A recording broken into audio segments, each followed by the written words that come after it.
impanuka ibaye iteye ubwoba hano umanuka kuva Kacyiru werekera ku Kinamba, hano ku cyapa cya Kinamba Gisozi, hegereye ku Gisozi hano, aho iyo uvuye kuri iki cyapa aho uhita werekera ku kiraro hano cya Nyabugogo wambukanya, cyangwa ugahita ukomeza ujya ku Muhima hejuru, cyangwa ugaca hasi ujya Nyabugogo. Nicyo cyapa cya nyuma gihari. Rero ni muri ibyo bice haba impanuka ikomeye, aho ibinyabiziga bigonganye, imodoka ebyiri, igare rya siporo hamwe n'umumotari. Ntabwo byoroshye, ni ibintu bikomeye. Nk'uko urimo urabibona harimo abantu benshi cyane, hari abantu benshi. Reka tuhagere turebe ukuntu byifashe, ariko nk'uko mubibona biteye ubwoba, ntabwo byoroshye. Nyamuneka tujye tugerageza kwitwara neza mu muhanda. Abayobozi b'ibinyabiziga, ubwo ndavuga abashoferi, abamotari, abanyamagare, abagenda n'amaguru, twese ntihakagire uwateza impanuka. Ibibaye rero biteye ubwoba nk'uko mubibona, gusa barakomeretse.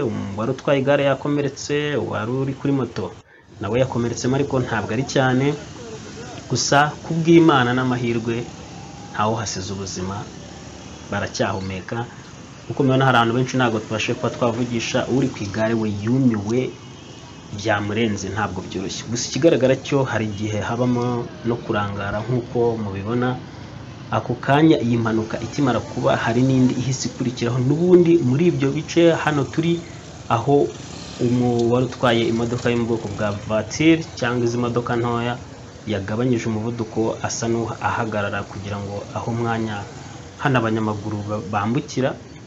Akimara kugabanya, umumotari abaturutse inyuma, yaravuye iyo za Kacyiru hejuru amanuka, abaraje abamugonza amuturutse inyuma. Rero nk'uko bigaragara, kandi ubundi ntabwo byemewe mu buryo tugenda mu buryo bw'ibinyabiziga n'amategeko, aho ugonga umuntu umuturutse inyuma, kabone n'ubwo aba gutunga agafunga ikinyabiziga cye cyangwa agafata feri utabiteganyije, ntabwo bikwiye. Rero nk'uko ubibona, bamwe baba barangaye, abanyarwenya bamwe bati abatwara ibinyabiziga baba barangariye abakobwa, dore harimo inkumi nk'uko mubibona bamwe baba babivuga. Ariko nyine iyi mpanuka iri bube iraba, nubwo nyine abanyarwenya baba bivugira amagambo atandukanye, bati se n'undi uri mu makosa, abandi bati ni uw'igare, abandi bati ni umumotari, abandi bati ni abatwaye imodoka. So ni byinshi biba bivugirwa ahangaha, ariko icya mbere ni ukwirinda impanuka, twitwara neza igihe turi mu muhanda. Ntabwo byoroshye, rero birababaje. Ni inkuru mbi tugezeho. Nari ndi mu nzira ndimo kugenda, bamuhe n'ibi bintu bitoroshye. Gusa ikigaragara cyo ntawo hasize ubuzima. Ya polisi nk'uko mubibona yamaze kuhagera, biraza buriya gukemuka byose. Dukomeze kwitwara neza, nicyo kintu twababwira. Ubundi ibintu bijye byajya mu buryo, kurana ntabwo biba byoroshye.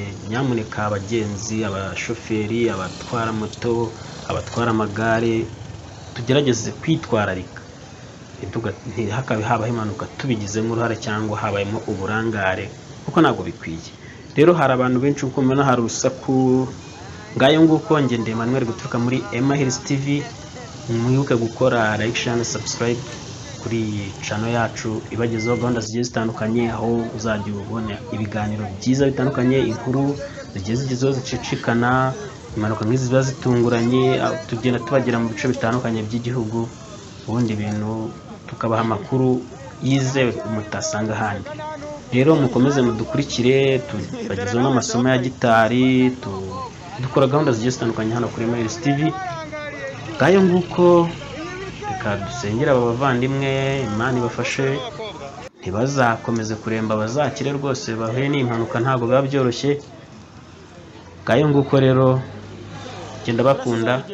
Nari Emmanuel guturuka muri Emma Hills TV. Mwibuke gukora like, share na subscribe, ibintu bikomeze kugenda neza. Ngayo nguko rero, nyamuneka tuba tubafitiye gahunda zigiye zitandukanye, mujye mudukurikira, kandi inkuru zacu zigiye zitandukanye mugende muzohereza bagenzi banyu mubona bazikenera. Ubundi ibintu bikomeze kugenda neza, dukomeze kwaguka nk'umuryango wa Emma Hills TV. Ndabakunda, ciao ciao, naho utaha.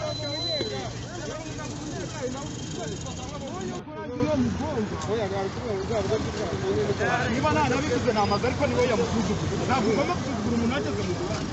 Umunyegare ni nk'umunyamakuru y'umugonze nyine. Niba yamukweje se akaba nageze hasi. mweborana amafuta amategeko arebo batsize amategeko aho bisigura nomba ni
nimbonye biriya dore n'ibindi